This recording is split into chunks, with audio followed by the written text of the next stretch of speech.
Hi everyone, this is Lada from astrology.com, and today I'm here with ancient astrologer Krasi. She only works with traditional methods using Mesopotamia, in Babylon, in Chaldea, in Egypt, and we're going to be talking about the heliacal rising of Venus, or Venus becoming visible. Hi Krasi. Hi Lada, hello everyone.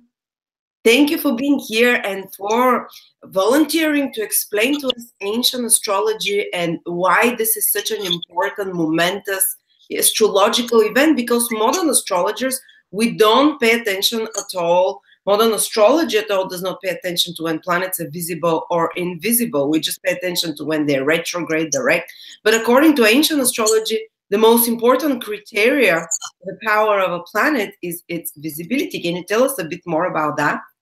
Yes, exactly. As you said, this was really very important because the heliacal phases of the planet have, and they had symbolical meaning. So every phase gives different detail to the planet and to the horoscope of the person. Every phase is corresponding to different ancient deity of the Mesopotamian and also the ancient Greek mythology. And also the phases are symbolically the first visibility of the planet, when the planet is seen for the first time, like an evening star or like a morning star. This is considered the birth, the symbolical birth of the planet. So this gives specific meaning to every horoscope, to every planet, and you can talk so much about this. Yeah, so Venus is getting reborn now. Indeed. Venus. Oh, that's beautiful. So yeah, basically, Venus would have a few names in the ancient world. Like it would be called a few deities, depending whether it's an evening or morning star or visible, invisible. Exactly. Venus as a morning star was Inanna from Akkad, and this was a male deity responding to the Greek Athena Pallas that you know. Oh, very warrior-like it sounds. Exactly. It has very different features. It's like it's like a different Venus. And then you have the Venus which we will see now, the first week of February for America. In Europe, we will see Venus a little bit later, like a few days after that. But Venus as an evening star is Inanna from Uruk. So we can see Venus as an evening star shortly after the sun is setting. So, you know, just to give you an idea, so she's a female deity, female goddess of love, redemption, healing, purification.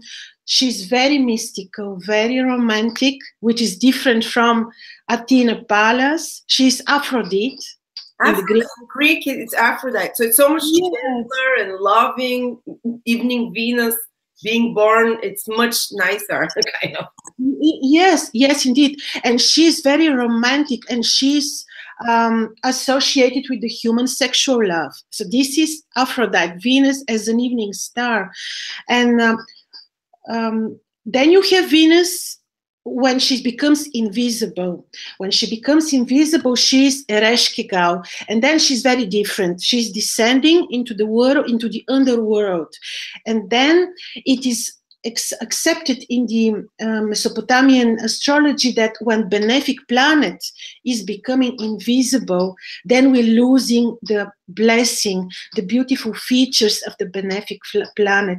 Though when malefic planet like Saturn and Mars become invisible, this is considered better. Then they're kind of calmed. They're not so harming.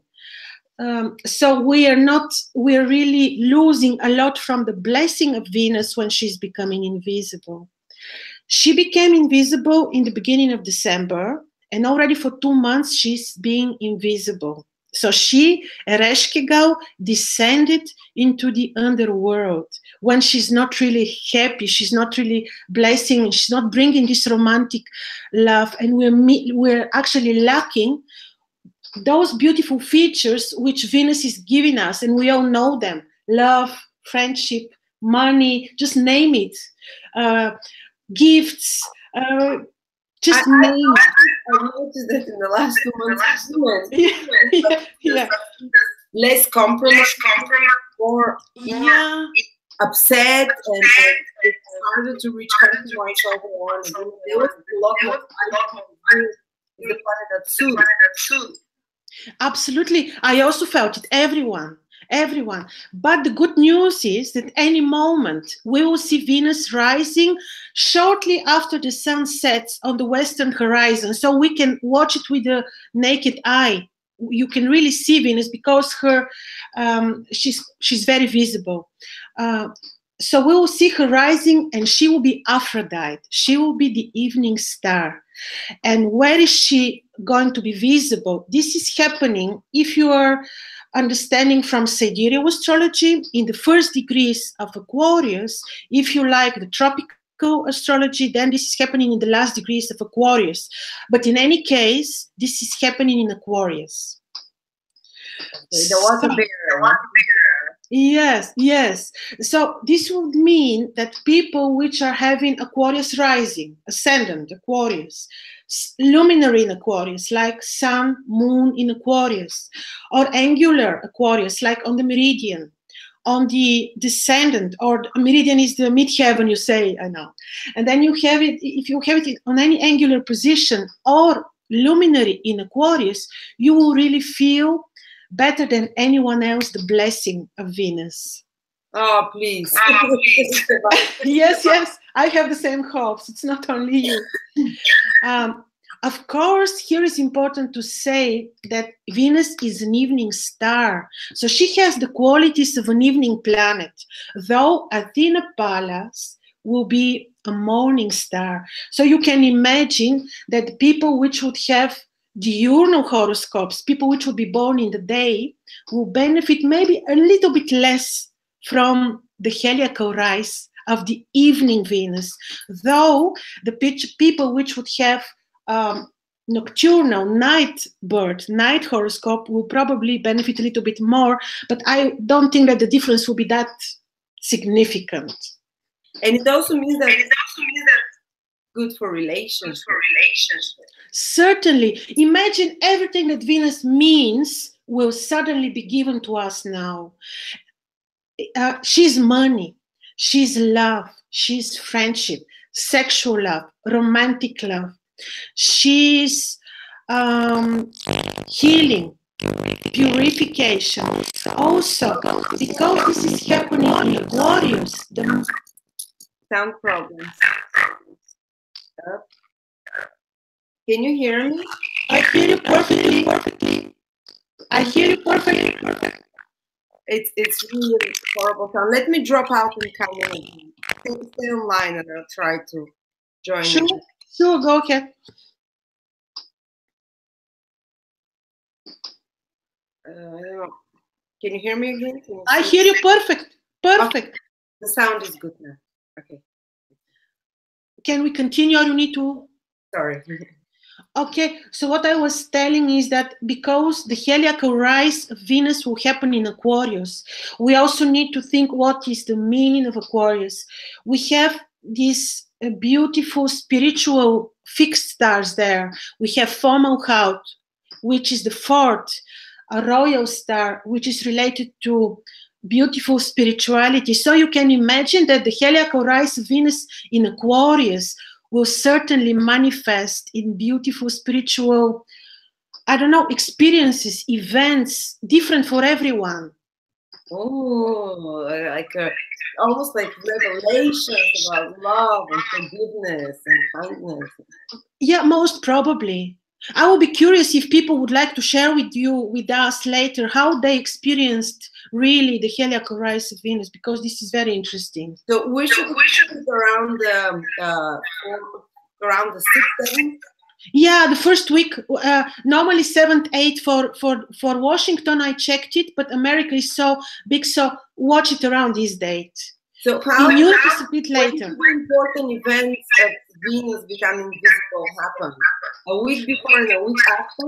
Exactly. So she's already powerful, even though she's invisible. 7 days before the heliacal rise, the birth of Aphrodite, and 7 days after, we will already be experiencing her, not as powerfully as when she really comes to life, but we would already be probably experiencing some improvement in that area of our life connected to Venus. Yes, yes. And what about people that are ruled by Venus? Like Taurus, Libra rising people.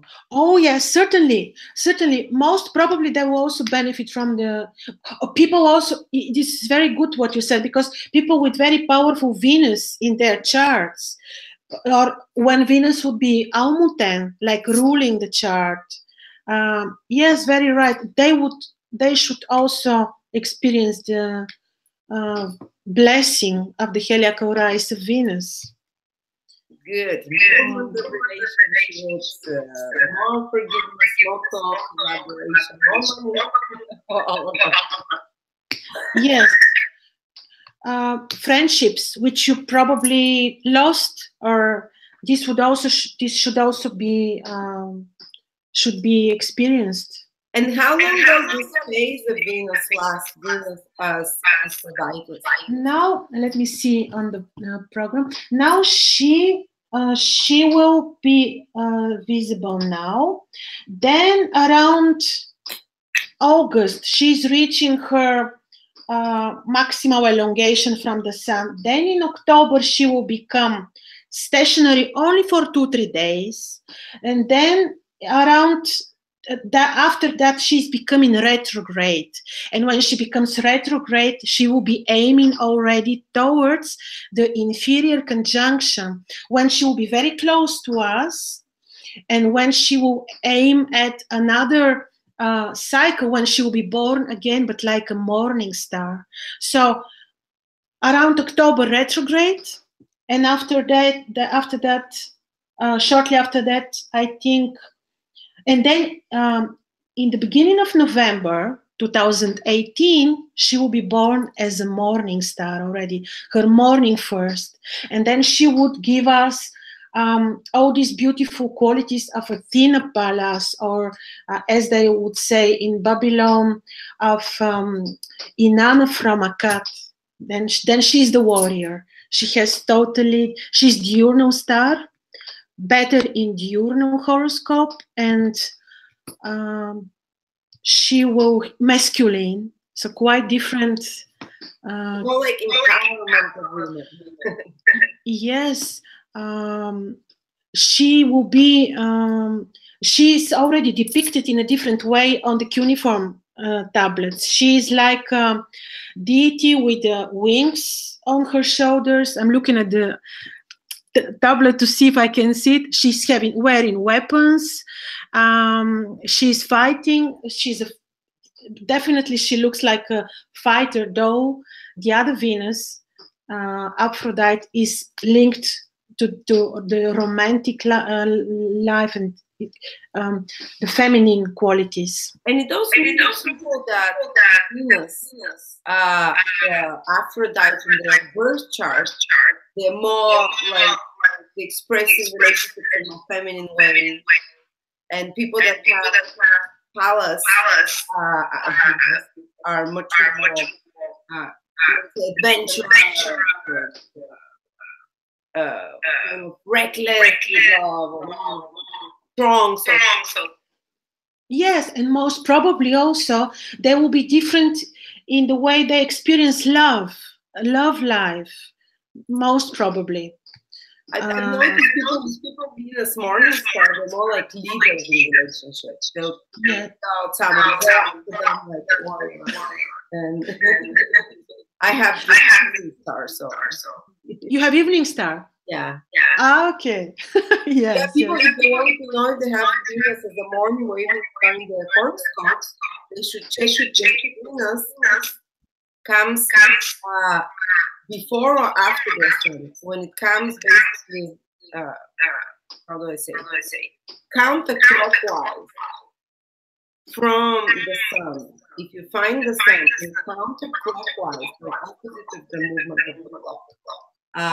This is an evening star. If Venus is clockwise, this is morning star. Yes, yes. Or just look if she's rising before the sun rises, she's morning star. If she's setting after the sun sets, she's evening star. Exactly. Also both ways people can follow up really the phases of Venus. It's really fun to do this. Mm-hmm. And isn't it true that when Venus becomes visible, then we're gonna have or maybe Mercury? I lost your last sentence. Please repeat. When Venus becomes visible now, we're gonna have all planets visible. Yes, Mercury is becoming visible as well. Yes. This will be, and there will be in a very nice conjunction, quite productive for any sort of oratory work, writing, like what you do, movies, film. It will be very productive when you have both rising. Together. Yeah. Those, like more like that. It's great for a teacher to creative, like anything. Yes. For Venus, which was invisible, I noticed that if you have it in a natal chart, then people with invisible Venus will have issues, challenges in the love life with children, could be, depending, of course, how the invisible Venus is positioned, where, in which term, in which house, in which constellation. But just to say 2 words about the third archetype of Venus, the invisible Venus. Oh yeah, sorry, I have invisible, but on the side of the evening Venus.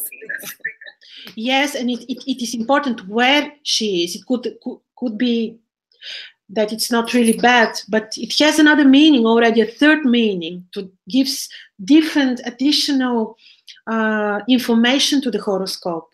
But when Venus can become visible with age because of progression and direction. Yeah. So you might have had to be born with invisible Venus and a lot of problems in relationships. Venus is invisible. And then at a certain point in life, Venus by progression or another method becomes visible. Any relationship improve. I find that it have more normal relationships. People, I've seen it in the horoscopes, women which couldn't have children, and then suddenly Venus is showing up in a progress chart, and she's getting pregnant. But also the other way around, when you make the progression and when Venus is disappearing, you may lose someone. You may have some lessons to learn with Venus. More difficult. Venus goes in the underground. Takes it for Could be that Venus never becomes visible, even through progression, because you know that when she's in the superior conjunction, she can be invisible for 2 months. So you can really, sometimes you cannot hope to have Venus visible. You have to become a nun then. Yes, but see, you never have a perfect horoscope. We always come here to learn some. One is having the lesson through Venus, the other one is through Saturn, and just name it. We all have lessons to learn. Yeah. So basically, an invisible planet in ancient astrology was the worst situation. Invisible. For example, yes, could be that Venus invisible in Saturnian term, for example, and also in a fall, and also squared, afflicted, or afflicted in Saturnian term. It could be really, or in the Pleiades, for example, in a star which would be having malefic nature. Then this could also be but okay, these are very rare cases. Let's not, you know. And I wanted to ask, because in ancient Vedic astrology, when too many planets are close to the sun and invisible, It's like a stadium of planets. Say we have Saturn and Mercury and Mars, the Sun and Venus. They're all invisible, very close to the Sun, and they have a rule. Like such persons, they have a very difficult life, obviously, because all those planets are invisible. And they would advise such a person to go to an ashram to do spiritual work, because it's so hard to manifest in other ways in the material world. And they were saying that this is a combination for sannyasi, which means someone who leaves the world with responsibilities and devotes themselves to spirituality and to go to an ashram. I guess it's very similar to what you're talking about invisible planets, the way the Mesopotamians looked at them, that it does not manifest, that you have to do inner work. Yes, makes sense what you said. But also, if you have invisible Venus, for example, you could think of jewelry, of a gemstone that would increase the power of Venus. You could think of some remedies apart from going and spending your life in a monastery or in a ashram. You could still pray and meditate at home, not necessarily close yourself up. Spiritual practice to introvert that energy because it's invisible. Yes, makes sense. But also the Vedic astrologers recommend gemstones. They're very, very well informed about this. So this could also be a sort of remedy. Okay, good. So people with invisible planets don't give up on life. I have 3 of those. So my life still works out. I'm very secluded and with a lot of praying, but it's yes, praying, meditating, magical astrology means gemstones, so many means that you can really help yourself with. Yeah, or just focus on your strong planets and manifest them. Yes. Or understand the nature of the planet and what the planet wants, because the planets are life deities. They have spirits which are responsible for them, and certainly this would help to understand. And even if you're not astrologer, doesn't matter, to connect with the planet, to understand the nature of each planet. This would help tremendously. Well, I know women who said that when their Venus became invisible and was invisible, say, for 7 years or something like that, it must have been a short period of invisibility, during the retrograde. But she said, like, she basically, from focusing her attention to outer relationships, she went within and started, like, researching, studying about relationships, trying to assess the behaviors in relationships, and it was a very internal process that almost like when Venus became reborn and visible again in a few years in her life, she came up with a totally new attitude to love and relationships, and all this. She used that period of invisibility for inner self-growth and research. This is really a very good example, because then she made use of the lesson that was given to her. Mm-hmm. And also imagine when Venus is not only invisible but also retrograde as a combination. This, because you have this when she's in the inferior conjunction with the Sun, and she's always retrograde. So you have some more lessons to work out, especially in your love life. Mm-hmm. So you gave really very. And if people come for a reading with you, you can calculate for them the invisible planets. You can tell them when they become visible, what it means for them. You can certainly. Guys, if you want to read with Krasi, and I don't even have the software that calculates when planets are visible and invisible. So it's kind of rare because it's not known in modern astrology, but check it out, because it's amazing how when my Venus became visible by progression, that's when I was able to have the first normal relationship in my life, and ever since it's been possible. So it works. So Yes, it works. till before that age, I didn't have relationships. Just I dream of someone, I want to be with someone, it would never work out. Oh, And then around 24, 5, it became visible. So amazing. Yes. Yes. This is exactly how it works. So simple, and all these things which are genius, you know, they are simple. So is it with the heliacal phases of the planets, really. it's very logical as well. Yes. Yes. Yes, exactly. Thank you so much, Krasi. Guys, if you want to have a reading with Krasi, I'm putting a link below in the description or in the information. You can contact them and to look at your horoscope the way no other astrologer does, so very few do, with ancient Babylonian fixed zodiac, with you know, with techniques that are not familiar for us modern astrologers. So, you know, you have an amazing astrologer there. Thank you so much, Krasi. Thank you. And have a lovely rising and birth of Venus. Enjoy it. Have more love in your life. And hope to see you soon. Maybe speaking about eclipses, the next eclipse or something like that very soon again. Ancient knowledge. Oh, I wanted to ask you one last thing. Did you watch the lunar eclipse yesterday? No, I don't watch eclipses. Oh. I think it's enough. This eclipse, by the way, was so so powerful and so negative. My father, who has the eclipse on his ascendant, cut his 2 fingers while working with a machine. Other people as well. This was the most powerful and negative eclipse that I ever experienced in my life. Oh my God! Thank God I didn't have it close to anything. No, but if it was on the ascendant, people which had it on the ascendant, physical, darkened ascendant from the lunar eclipse, suffered something. One lady was fired.